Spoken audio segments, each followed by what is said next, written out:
I would like to touch one important thing, which is emotional intelligence, because you have that solid background and people don't really easily understand how emotional intelligence can play a role in this situation. So, for example, we just said people put up posts and not just the impacted person, but even others, they say, okay, reach me out for help.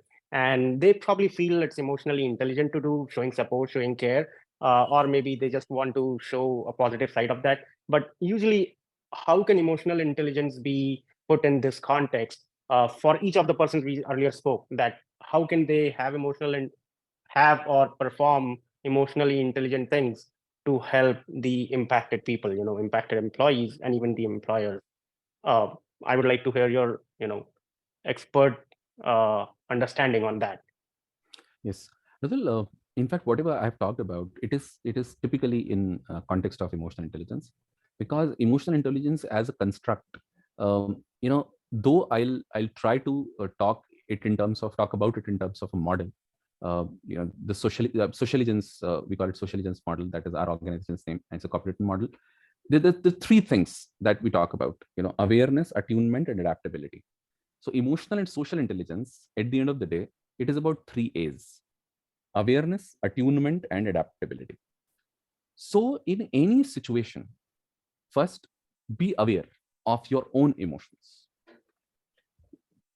In every situation, then stay attuned with other people's emotions. And then, on the basis of awareness and attunement that you have, choose the most appropriate response in a situation. And appropriate response in terms of the primary goals of that situation, which is called adaptability. So the point is that awareness, attunement, adaptability, these three A's, you are supposed to apply in spite of being laid off or in spite of not being laid off. Because emotional intelligence is, in fact, a way of living life. It is not a way of solving problems. You don't have to use it when something has gone wrong. You have to use it so that everything stays right. Even when something goes wrong, you stay right, or as close to right as possible. So it starts with awareness. I think the first thing that you should listen to is your body. I genuinely think that it's a beautiful line. It's in fact title of the book, a title of a book, which says that every body uh, is speaking, and every body tells you something. And here, every body means body actually. So listen to your autonomic nervous system signals.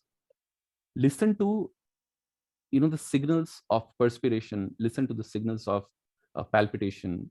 Listen to the signals of that dry throat, or listen to that signal of feeling a pit in the stomach, or a void. Listen to what is going on inside. If you're not sleeping well, listen to it. If you're waking up weak or tired, listen to it. If you're becoming extraordinarily irritable, then listen to it. Stay aware of how you are feeling. And that feeling, emotion is actually a physiological concept. You can feel it in your body. You can feel that your respiration is changing, your perspiration is changing, your palpitation is changing. So listen to that. And also listen to your biases, listen to your complexes, listen to your pent up emotions. That is awareness. And then, of course, make sure that when you have felt them, when you have named them, labeled them, then also be in touch with other people's emotions.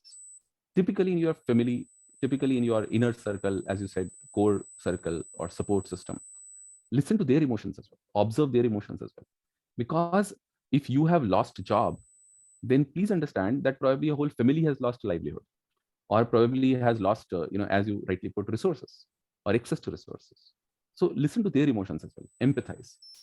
And then it is important to understand that the two ways in which you can deal with what you have gathered in terms of data through awareness and attunement, one is release and second is closure. Now try to find a sense of release for yourself, and try to give the privilege of finding a sense of release to people around you. So first, sense of release, and second, sense of closure.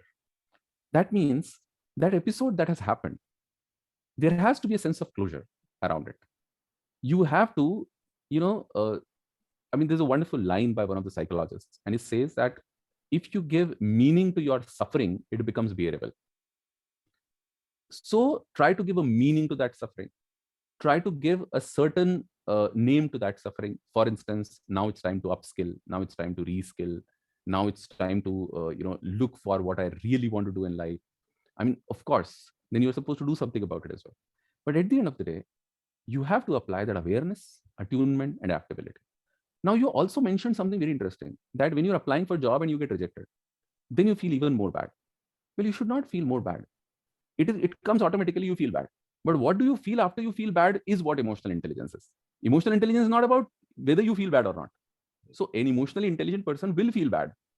But what does he or she do after feeling bad? That's what makes him or her emotionally intelligent.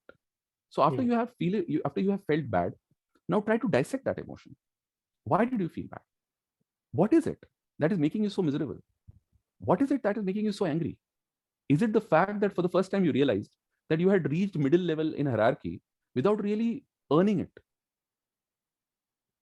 Or probably you haven't really upskilled, but just because you have been into your work for 12 years, a kind of momentum took you there. Is it now a sense of infallibility that you always had which got broken? So my point is that it's okay to feel bad, but after that, again apply the same awareness, attunement, adaptability. And you would realize that this whole process of applying these 3 A's over and over again, you would stay emotionally and mentally sorted, not happy. Please understand. You'll remain sorted. And sorted means there will be times when you'll be happy, when you'll be sad, when you'll be angry, when you'll be fearful. But none of those emotions would take over you. And that's precisely what is the secret of mental health and emotional well-being.